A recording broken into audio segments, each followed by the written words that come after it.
আর আজকের ওদের ভোগে দিয়েছি লুচি, কচুরমুখির তরকারি, পায়েস, আর ফলের মধ্যে দিয়েছি আতা আর আপেল, আর রয়েছে জল।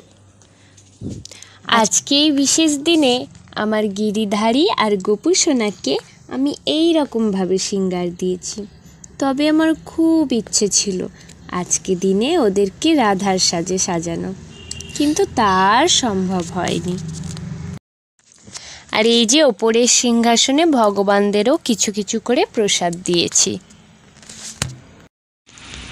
রাধে রাধে বন্ধুরা, পুজো সেরে এই সবেমাত্র বসলাম।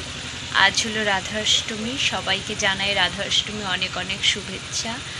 এখন ঘড়িতে বাজে 1:30। আজকে এই দিনটা নিয়ে আমার অনেক কিছু করার কথা ভেবে রেখেছিলাম, অনেক কিছু করব ভেবে রেখেছিলাম।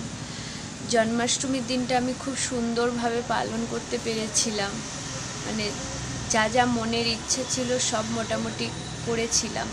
হ্যাঁ, আমার বড় ঠাকুর ঘর নেই, অনেক কিছু করার সামর্থ্য নেই, তবুও ছোট জায়গার মধ্যে আমি মনের শান্তি মতো করে পুজো করেছিলাম। পুজোটা করে আমার মনে হয়েছিল নিজের মন থেকে আমি স্যাটিসফাই হয়েছিলাম। কিন্তু এই আজকের রাধাষ্টমীর পুজোটায় আমি কিচ্ছু করতে পারিনি। আমার খুব খারাপ লাগছে। যখন পুজো করছিলাম আমার কান্না পাচ্ছিল। আমি বারবার রাধামাকে বলছিলাম, রাধামা আমি যা যা করব ভেবেছিলাম, যা যা তোমার প্রিয় সমস্ত জিনিসগুলো আমি করব ভেবেছিলাম, কিন্তু আমি করে উঠতে পারলাম না। কাল রাত থেকে সৌরভের সাথে আমার অশান্তি হচ্ছে।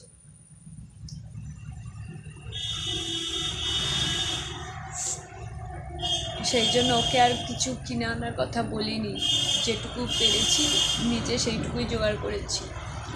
যেহেতু আমি ইনকাম করি না, তাই আমার কাছে তো বেশি টাকা পয়সা থাকেও না। আর ওর সাথে একটা অশান্তি তৈরি হয়ে আছে বলে আমি ওর কাছে টাকা পয়সা চাইও নি, কিছু বলিও নি ওকে কেনার কথা। আগের দিন রাতে আমি ওকে বলেছিলাম যে পুজোর বাজার করতে হবে কিছু, তখনও বললো আমি পারবো না। আমি বললাম যে তুমি টাকা দাও, আমার ভাইকে দিয়ে আমি করাবো। বললো আমার কাছে এখন টাকাও নেই। তো ভালো। তারপর অনেক রাতে বাড়ি ফিরলো যেমন ফেরে, সেই নিয়ে একটু ঝামেলা হয়েছে। যেহেতু আমি ইনকাম করি না, সেই কারণে ও কোনো উল্টোপাল্টা খরচা করলে, এখানে সেখানে গেলে আমি ওকে বারণ করি, ঝগড়া করি ওর সাথে। এটা আমার অভ্যাস হয়ে গেছে। এই নিয়ে ওর সাথে আমার সবসময় ঝামেলা লেগেই থাকে। আজকে হয়তো আমি যদি নিজে ইনকাম করতাম, নিজের কাছে টাকা থাকতো, তাহলে হয়তো এগুলো হতো না, হয়তো তখন এতটা ওর পিছনে লেগে থাকতাম না। আমি করতে পারিনি আজকে কিছুই, খুব খারাপ লাগছে আমার। এখানে আমার কথা বলার মতো কেউ নেই, আমি সারাদিন একাই থাকি ঘরের মধ্যে। দুটো ছোট ছোট ছেলে মেয়েকে নিয়ে থাকি, ওদের সাথেই বক বক করে সময় কেটে যায়। আমি বাড়ি থেকে তেমন একটা বেরোই না, কারোর সাথে তেমন একটা কথাও বলি না। সেই জন্যে মনের কথাগুলো শেয়ার করার মতো কেউ নেই।